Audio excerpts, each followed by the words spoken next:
Brandon Averill. I'm the CEO and advisor with AWM Capital. And I would say the biggest takeaway working with Benj is, we went through a huge growth spurt right when we started working with Benj and have since. And he really just put a good system of reflection and prioritization into place.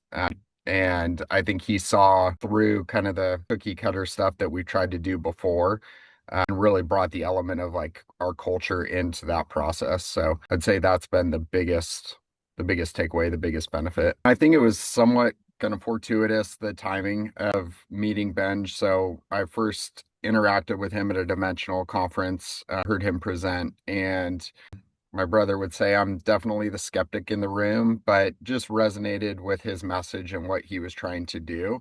And we were going through a period as a company where we've kind of always been a high growth, but we were really growing headcount. And so it was a time where we had to kind of go from a company that we could all quickly get on a call and get on the same page to a little bit more distributed, a little bit more, I guess, of a real company, if you want to call it that. But I think just he came in at the right time to help us to really scale the values and the culture that we had been trying to build and building. And yeah, I think just really gave us that opportunity that in the midst of so much change to take those reflection pieces every quarter and sit down and really work through strategically what was coming ahead. So it was really us growing as a company is really, I think, what kind of led us to bringing him in and putting that system into place. I want to say we were probably low teens, probably even less than that, maybe 10 to 15 people. And this was 2 years ago, 3 years ago, and we're 40 now. So just, really that head count, that was the scale of growth that we're going through.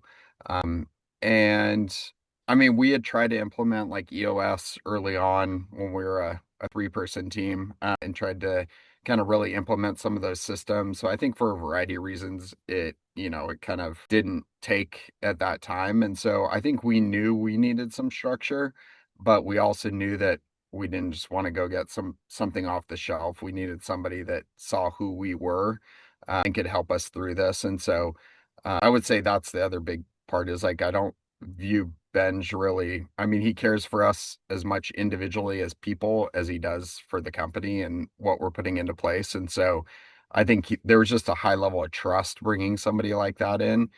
So yeah, that was I guess, the scale piece of what was going on. I think he gained a lot of credibility with me because I think he's built before. And so I think, that gives a unique perspective. It's not just like, hey, I learned this coaching algorithm and I'm going to go put it into different businesses, but he actually had built it himself.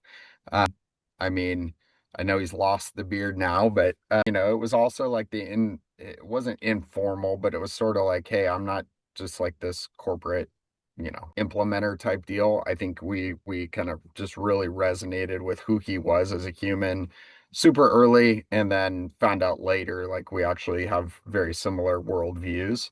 And I think that helped to form and shape kind of the bond that we now have. We weren't like on the search for an implementer or somebody to come in. So I think it was more just, could we trust this person with the mess that we have behind the scenes? And, I think, are we going to scare him off? And he didn't seem like he scares easily. So, I think it was more just like who he was, the system, knowing like EOS does work or like what that was, like kind of the bones of that type of thing. But knowing like, hey, there's also like, I love the name, the system and the soul that comes in to like put the edges around and make it actually who we are and not being like dogmatic to some framework that we had to fall into. We all trust each other immensely, but it also comes with like this that level of trust. You can kind of say whatever you want in that room and it can get heated. And so having Benj there to kind of, see through the lines and make sure that we're getting back on task, I think is really valuable.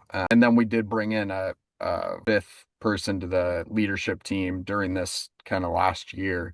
And so just having Benj like integrate that person in and make them feel welcomed into a room that is so close like that, I think has been really valuable. So that's more the mess is like, we we don't always see eye to eye, but we generally come out on the other side eye to eye, and that can scare some people, if they see the fireworks behind the scenes.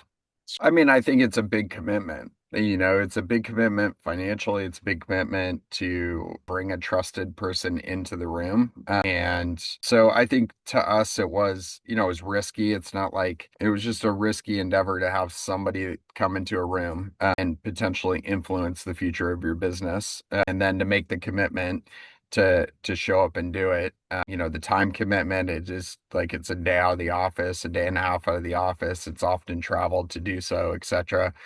So all those reasons, there were certainly hesitations. We'd spent a lot of time on like vision and mission and values and all that kind of stuff. I would say we changed it pretty often, like just iterated upon it. One thing that stuck from him is like I think we've changed one word in our identity statement since we started with him.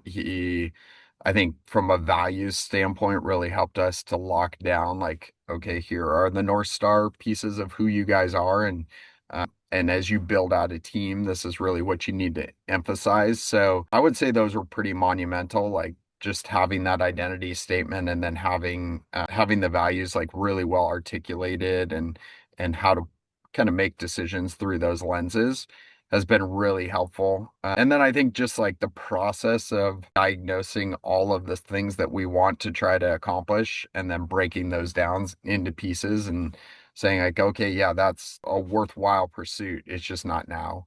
And helping us kind of hack through those in a day, when we get together every quarter, I think is a huge, huge value. And just to have that outsider's perspective. I do think it helped that, we're in the financial services business.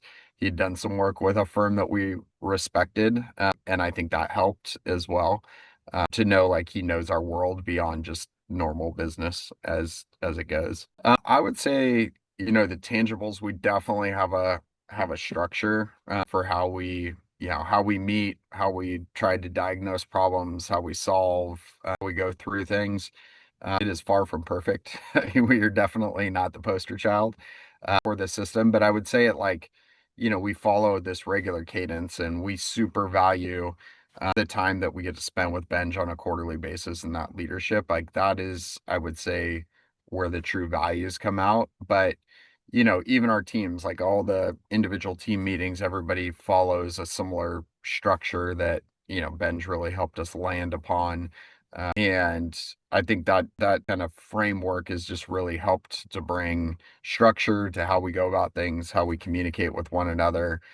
So yeah, that's I would say the sort of tangible and intangible. I would say probably the unlocking of leaders. Like I think in the past there was sort of like people that would jump up and like solve kind of a lot of the bigger projects. And what it's allowed us to do is kind of cascade that a little bit better. So operationally, I think there's certainly benefit that's come out of it and really helped us to focus. I think that's the other thing is like we're very much like build the plane and fly it at the same time and solve like a million different problems at the same time.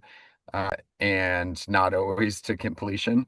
So I think, really having this framework come in, it's allowed us to focus in and really setting like what are those objectives for the quarter? Like how are we gonna go through 30, 60, 90? How are we actually gonna accomplish this? Is it too much to bite off? Is it not enough to bite off?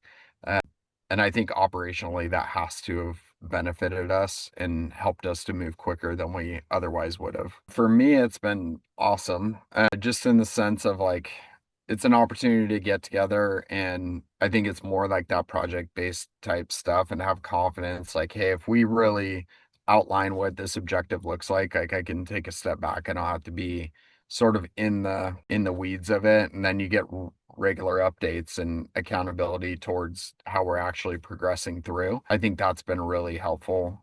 Just knowing like, hey, knowing what everybody else is working on and what projects we're trying to move forward, without having to like, put a ton of energy on the day to day into it. Has really changed for me. It's allowed me to let go of some of that stuff, which has been super, super great. What have I you, think it's the biggest thing. No, go ahead. was gonna ask you, like it's taken some things off your plate, Mhm. maybe where your mind would have to get in the weeds. So, I mean, what does that open you up for? in your role and your leadership? Yeah, I mean, I think it's allowed me to take a couple hats off, which is a great thing. I think it's really helped me to have a little bit more time to think strategically about where we're going and what we're trying to focus on. It's given some space around that. It's allowed me to focus again, not that I lost focus, but I guess like with clients, be more intentional with them. I think it's been great for my family to, not it's given me more time back personally, so makes it a lot easier to go coach and do the things that I want to do away from the office as well. So I'd say that's probably the biggest thing is just freed up time on that side.